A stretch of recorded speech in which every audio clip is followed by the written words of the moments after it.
Rappel important, obligation réglementaire, code de l'environnement. Pour intervenir sur un circuit frigorifique, il faut que l'entreprise soit titulaire de l'attestation de capacité et que l'intervenant soit titulaire de l'attestation à la manipulation des fluides frigorigènes. Le port des équipements de protection individuelle est nécessaire pour intervenir sur le circuit électrique et frigorifique. Alors dans cette vidéo, on va voir une autre partie du travail du frigoriste SAV, donc tout ce qui est dépannage. Donc c'est quelque chose que l'on fait souvent, c'est les prises en glace. Donc là on peut voir une vitrine, on peut voir sur la photo que il y a de la glace tout autour. Donc le client appelle parce que la vitrine a une température trop élevée à l'intérieur. Donc il faut savoir que lorsqu'un évaporateur fonctionne, au bout d'un certain temps de fonctionnement, le régulateur lance un digivrage. Donc le digivrage, ça consiste à couper la production frigorifique, c'est-à-dire que l'électrovanne se ferme et donc le détendeur n'alimente plus l'évaporateur. Et les ventilateurs continuent toujours de fonctionner pour alimenter en air l'évaporateur. Et la glace qui serait formée sur l'évaporateur fond.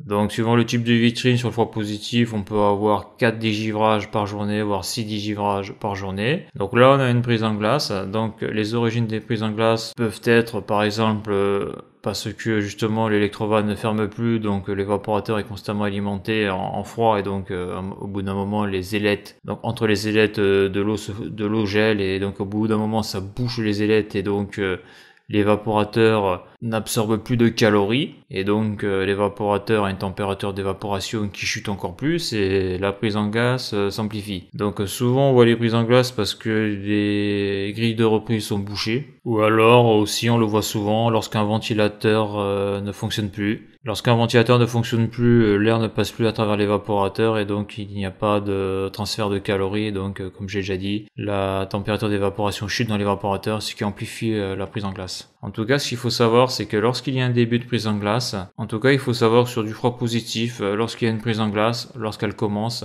elle ne peut qu'augmenter. C'est-à-dire qu'une fois que les ailettes commencent à être bouchées, toutes les ailettes vont se boucher, on aura beau lancer un digivrage manuel, ça sert plus à rien.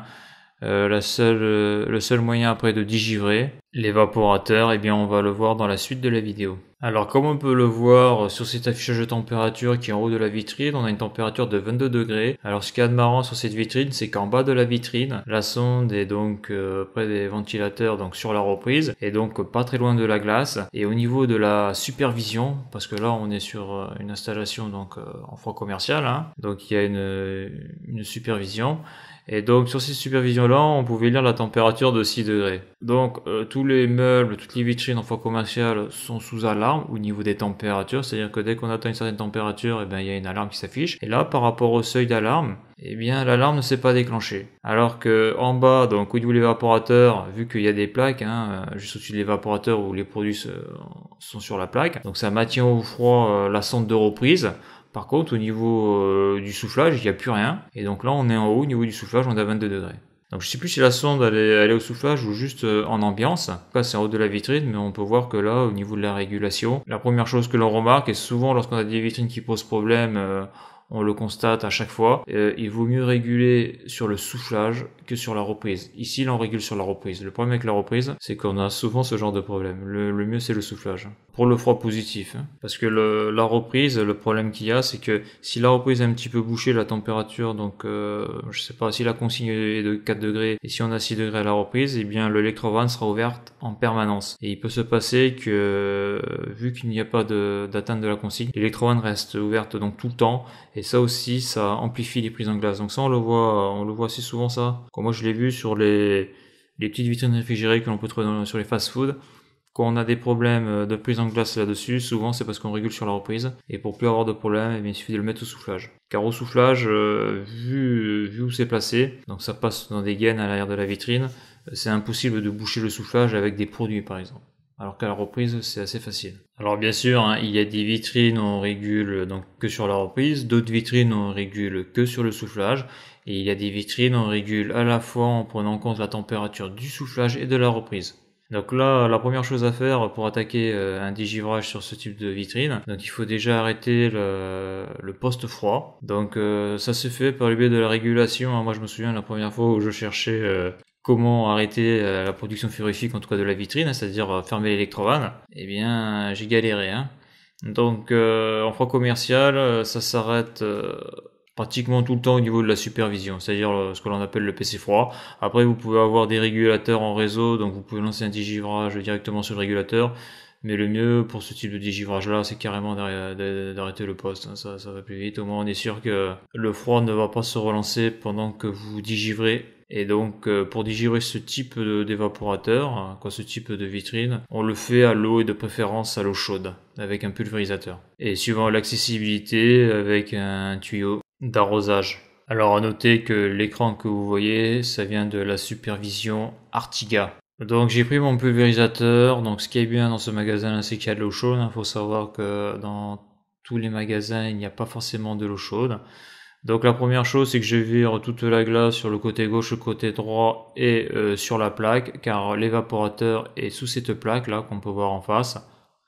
Donc là je tire pas de tuyau d'arrosage parce que cette vitrine là c'est ce qu'on appelle une tête de gondole, c'est-à-dire que elle est en bout de l'allée, hein, des vitrines, et donc il y a des caddies, tout ça, et mettre un tuyau, bon là c'est pas possible à cause des caddies, des gens qui passent dessus. Bon là c'est assez cauchemardesque de tirer un tuyau d'arrosage dans ces conditions-là. Donc vu que c'est un petit évaporateur, je le fais au pulvérisateur. À noter que en froid positif, hein, alors après ça dépend des régulations, des supervisions et de type de meubles. Par exemple que ce soit sur le négatif ou le positif, des fois c'est différent.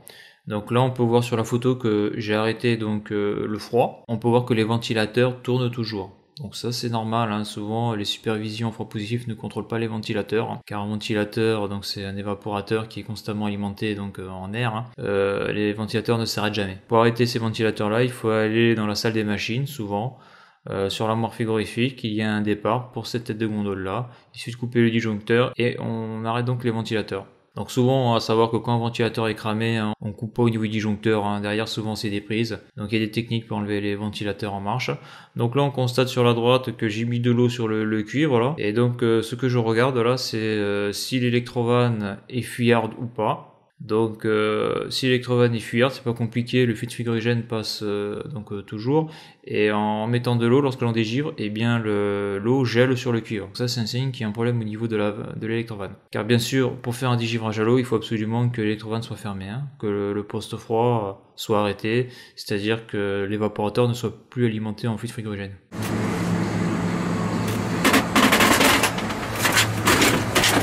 Là, ce que je tiens dans la main, là, c'est les supports des ventilateurs.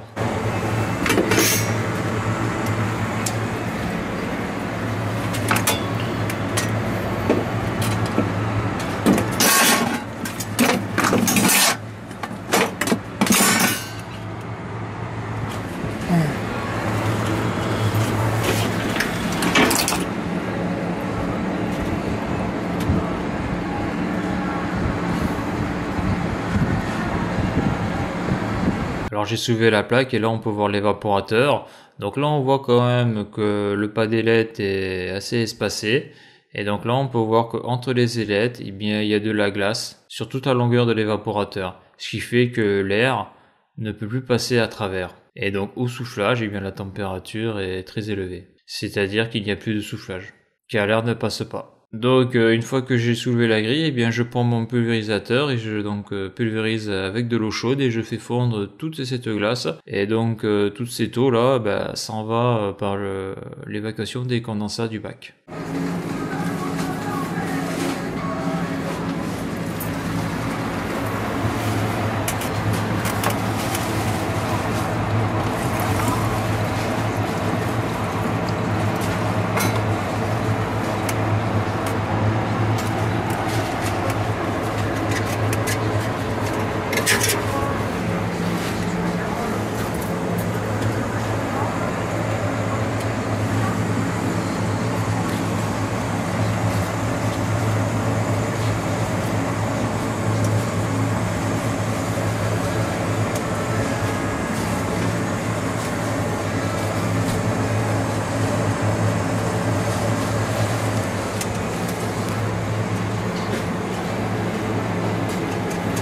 Donc sur cette photo là, je mets mon sac à dos outil là pour tenir la plaque là. Donc là on peut voir que l'évaporateur est complètement dégivré.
Là, on peut voir que je mets ma main devant ce que l'on appelle le nid d'abeille. Donc là, on est sur le soufflage et je contrôle que l'air souffle sur ma main. Et donc, je m'assure qu'il n'y a pas d'obstruction dans la gaine qui sert à canaliser l'air donc du bas de la vitrine jusqu'au haut de la vitrine.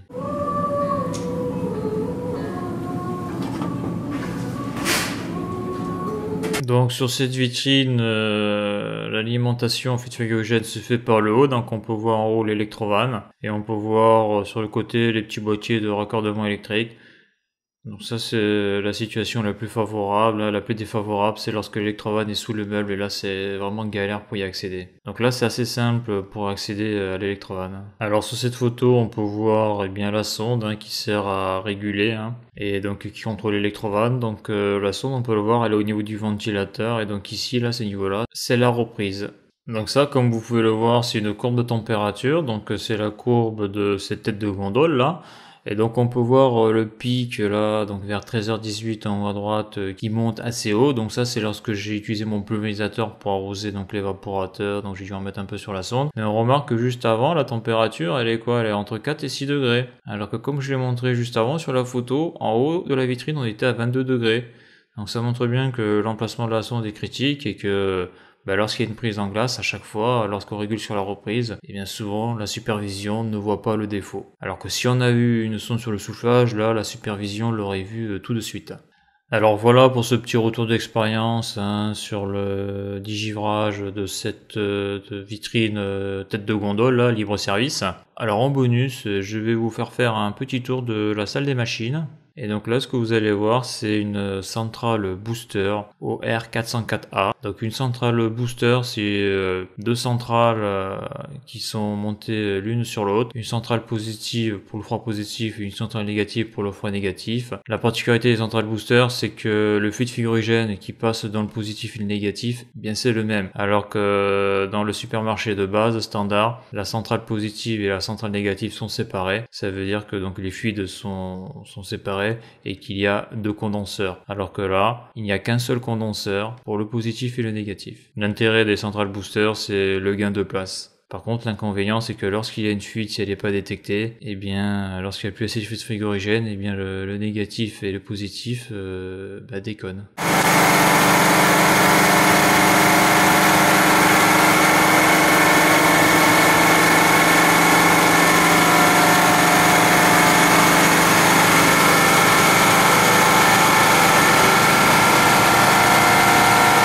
Alors voilà, au niveau de la centrale booster, lorsque mon niveau de maîtrise de ce type d'installation sera supérieur à ce qu'il est actuellement, et bien je ferai une vidéo sûrement plus complète sur ce type de machine. Donc voilà pour ce petit retour d'expérience sur cette prise en glace. Donc si vous avez aimé la vidéo, n'hésitez pas à la liker et à la partager. Si vous voulez laisser un commentaire sous la vidéo pour apporter des précisions ou votre retour d'expérience, eh bien n'hésitez pas. Et à bientôt pour une prochaine vidéo.